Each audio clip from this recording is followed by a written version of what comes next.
Hi guys, today we're going to be taking a look at a Transformer. And this little guy is Transformers Beast Wars Snarl. So we'll start off by taking a look at his alt mode and then we'll transform him to look at the robot mode. Now, I haven't done that many Transformers in the past, but I do have, a bit of a collection built up, so even though I might start going towards Transformers reviews, I might not. I still have quite a lot of Jurassic World stuff to get through, so this is just a break. So here is Snarl's alt mode. He's a little, I believe he's a little like Tasmanian devil sort of thing, I think. I'm not 100% sure. And he kind of looks like one. So the fur detail on him is pretty cool. I mean, this is kind of an old toy, so, well, it's Beast Wars, so yeah, it's gonna be an old toy. I don't think there's a date printed on it anywhere. Or sort of like sculpted into it. Nah, there's nothing. So yeah, that's his animal mode. Not a right lot to talk about. Apart from he just loves to smile. Yeah. So yeah, not a right lot to talk about. For articulation, the back legs can move like that. The front legs, because these are the robot arms, so the front legs can move on the ball joint at the shoulder. There is another ball joint at the elbow. And there's also a ball joint at the wrist. His head can't really move. His head's static, but he can open his mouth a little bit. That's about it. The tail does come off because that's his weapon in robot mode. So you literally just pull the trigger on it, and it comes out. It works like a projectile, like it's spring-loaded. And for me, I'm guessing the tail is supposed to be the projectile because it's the smaller thing. But when you hold it, it's as if the freaking body is the projectile. So I don't think it's supposed to be a projectile, despite it working like one. I think this is literally just supposed to be the way you get it off to transform him. So that's really all you can say about the beast mode.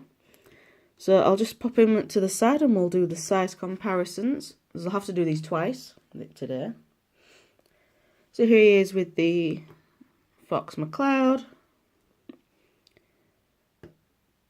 Funtime Foxy, who is not going to stand up, despite me just picking him up from standing up. There we go. And Kuritsugu. I think he scales quite nicely with a Figma. So, yeah. That is the... oh, balls. So that was the Beast Mode size comparison and quick review. So now we'll transform him and do the review of the robot mode. So you just need to take the tail off. And then you need to open up the body. Split the head in half. Only the top, only the actual head bit splits. Don't try and split the bottom jaw. So now we can bring the bottom jaw down. Also, there's his face. Then we just bring those down because his head becomes his robot legs. There we go. And then we just sort the arms out. So we'll just basically just rotate the hands sideways to make it look like he's gonna karate chop some things. And then we bring the little heel out from the back of the head.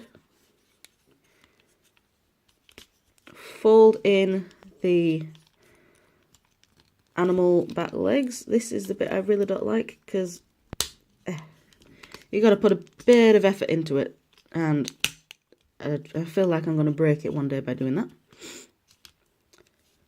So I'll just flatten the animal head,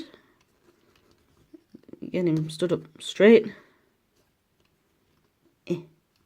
Stand up. There we go.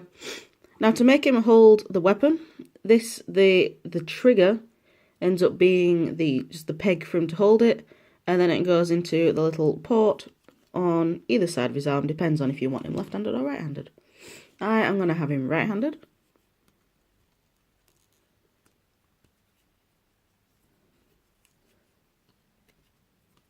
It also depends on how do you want him to hold it. Do you want it to be like a long barrel thing? Or if you hold it that way, it could look like a bazooka. I'll have him holding it that way, just because. So, there is Snarl's very, very small robot mode. His typical, most of the articulation is in the robot mode. The animal mode is more just a, something to look at, really. So, if we look at the detail, there's his nice little face. Get your arm down. Nice little face. You can also now see the inner detail of the mouth. The inside of the head doesn't really have anything, but inside of the mouth looks like the tongue, but it also works as like the chest plate of the robot mod, because if you look underneath, that's more just like the chest of the animal. So here we go. And then detailing of everything is pretty much just exactly the same. Apart from on this back bit. I don't know if I can get the light on it properly. There we go. So we've got some like veining here. Then we've got some like possible, looks like a rib cage here.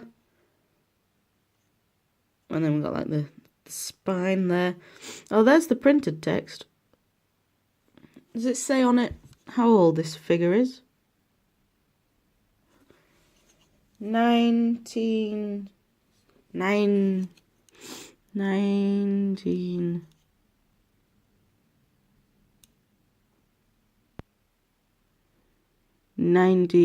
I can't read that. It's too small. 1990 something, I think it says. 1995 or 1996? That's what I can roughly say. So yeah, 95 or 96 is where this figure came from. And that's what I'm kind of seeing. Now this figure, my fiance got this for me at TF Nation last year. No, the year before. The first time I went, because last year he got me a wolf and a wolfie and a doggo. No, he got me this when he went to TFN a couple of years ago. And I almost wouldn't have been able to do a review of him, because when he found this figure, it was literally just this. It didn't have the weapon. So this he found in a spare parts bin. I think maybe a completely different seller, so a different booth. So yeah, so I can now do a review of him thanks to him rummaging through stuff. So, anyway, articulation in the robot mode. The head can rotate. The arms have exactly the same articulation, so you got a ball joint at the shoulder, ball joint at the elbow, and just a ball joint at the wrist. Even though the ball joint at the wrist doesn't really do anything, it literally just means he can do that. That's about it. For the legs, this is the new articulation. So what I'm going to do is I'm just going to get the arms out of the way. His hips are on a ball joint, so you can get a full range of movement in there. It's got a very nice spread. His legs can go forward that far. Back, not as far, just because of the freaking kibble. There we go. If we move the kibble fully out of the way. So yeah, his legs can go backwards that far. He has a ball jointed knee, so he's got that much range at the knee, but it's also a ball joint, so it acts as a swivel as well. At the feet, obviously the heel can move, and because it's the head, the actual foot itself can move. It's not on a ball joint though, so you don't get any ankle tilt, you just get the forward and back. So like the toe curls in a way. And that is it. So if I just move his arms back down, give him his gun. I want him to have it like it's an actual gun with a barrel. There we go. And now the fun part of trying to stand him up. There we go. That'll do. He's not stood up straight. In fact, he stood a little wonky, but it'll do. There we go. So we'll bring in the other figures for size comparison. So here he is with the Fox McCloud. Is roughly about the same size. Fox is slightly taller. Yeah, about the same size-ish. Then we have the Funtime Foxy. And Funtime Foxy is quite a bit taller. And finally we have the one that is going to be way taller. The Figma. Nope, no, camera. Up that little tiny bit. There we go.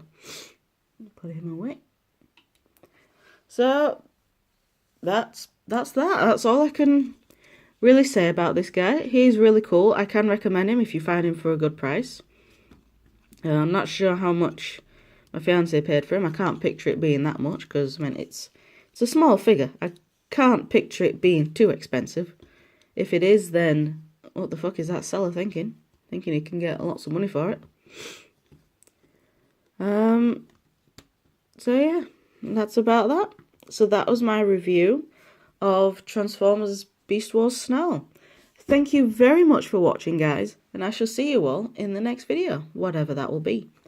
Bye!